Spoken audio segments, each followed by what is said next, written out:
ధర్మసింగ్ రాసినటువంటి లేఖలో గోవాలో కిడ్నాప్ అని రాశాడు. చూసావు కదా, దాంట్లో నేను కిడ్నాప్ చేశారు, ఇంటి దగ్గర నుంచి ₹1,00,00,000 వసూలు చేశారని. మరి ఆ కిడ్నాప్ జరిగినటువంటి టైం 1.5 year బ్యాక్ ఎగ్జాక్ట్గా జరిగినటువంటిది. 1.5 year అరౌండ్ ఆ టైంలో శ్రీకాంత్ ఆ టైంలోనే గోవాలో ఉన్నాడు. గోవాలో ఎప్పుడైతే అతను రెగ్యులర్గా దిగేటువంటి రిసార్ట్ ఏదైతే ఉందో అదే రిసార్ట్లో ధర్మసింగ్ కిడ్నాప్ జరిగింది. కిడ్నాపా లేకపోతే బెదిరించారా లేకపోతే ఏదైనా జరిగింది. ఆ టైంలో ఎవరు శ్రీకాంత్ తోటి ఎవరు ఎక్కువ రిలేషన్లో ఉన్నారు, శ్రీకాంత్ తోటి ఉన్నటువంటి యాక్సెస్ ఎవరికి ఉంది?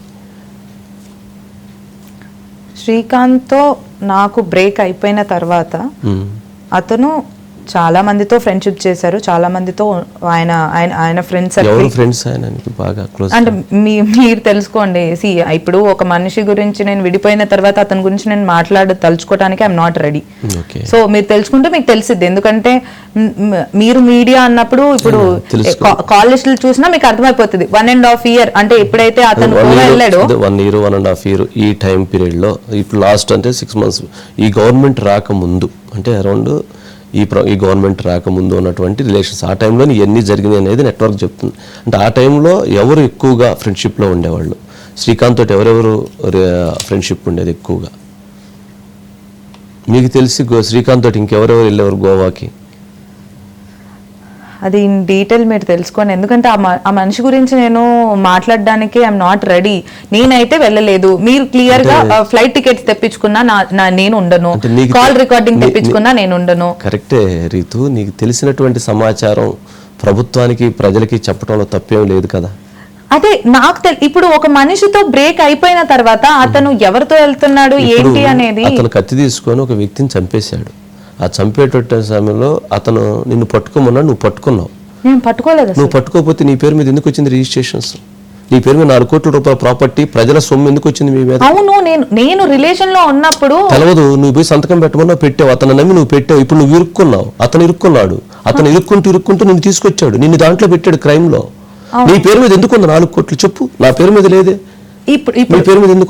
ఇప్పుడు తెలియకుండా ఇష్టం వేరే వాళ్ళ మీద ఇప్పుడు పెడితే తెలియక చేసిన హత్యే కదా, మర్డరే కదా. కోపంతో చేసినా, ఆవేశంతో చేసినా, బాధతో చేసినా మర్డరే కదా. ఇప్పుడు నీకు తెలియదు, అతను చేయించాడు మీ పేరు మీద. మరి మీ పేరు మీద గవర్నమెంట్ ప్రాపర్టీ లేదా ప్రజలకు సంబంధించిన ప్రాపర్టీ ₹4 కోట్ల ఎందుకు ఉంది మీ పేరు మీద? నా పేరు మీద గవర్నమెంట్ ప్రాపర్టీ లేకపోతే ప్రజల ప్రాపర్టీ ఉందని నాకు తెలీదు. నాకు తెలిసినంత వరకు అతని ఫ్యామిలీ ప్రాపర్టీ అది. దాన్ని మేము అమ్మేద్దామని అనుకుంటున్నాము. నేను వేరే కంట్రీ వెళ్తున్నాను, వెళ్ళేటప్పుడు నువ్వు సంతకం పవర్ అనేది ఒకటి ఉంటది, నేను పెడతాను. అప్పుడు నేను లేకపోయినా ఒకవేళ అప్పుడు బయ్యర్స్ వస్తే నేను లేకపోయినా కూడా నువ్వు సంతకం పెట్టినా కూడా అది అమ్మేయచ్చు రీతు.